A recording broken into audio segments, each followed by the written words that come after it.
বর্তমানে আমাদের সমাজে যে মিলাদ ও কিয়াম প্রচলিত আছে তা কোরআন ও সুন্নাহ মোতাবেক কিনা জানলে সাধারণ মানুষ খুবই উপকৃত হবে। ভাইরা আমার, মিলাদ এবং কিয়াম বলতে আমাদের সমাজে যেটা প্রচলিত আছে এরকম কোন ফরম্যাটের কথা কোরআন হাদিসের কোথাও উল্লেখ নাই।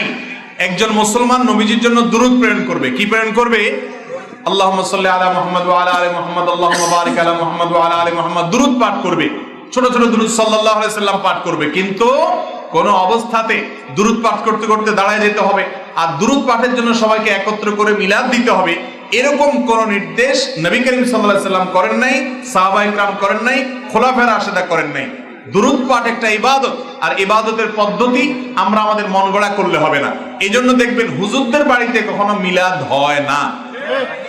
হুজুরদের বাড়িতে মিলাদ হতে দেখছেন কোনোদিন? মিলাদ যদি কোরআন হাদিসে থাকতো হুজুররাও নামাজ পড়ে, আপনারাও পড়েন, কিন্তু মিলাদটা হুজুররা পড়ে না, শুধু আপনারা পড়েন। তাহলে বোঝা গেল এখানে একটু কি আছে।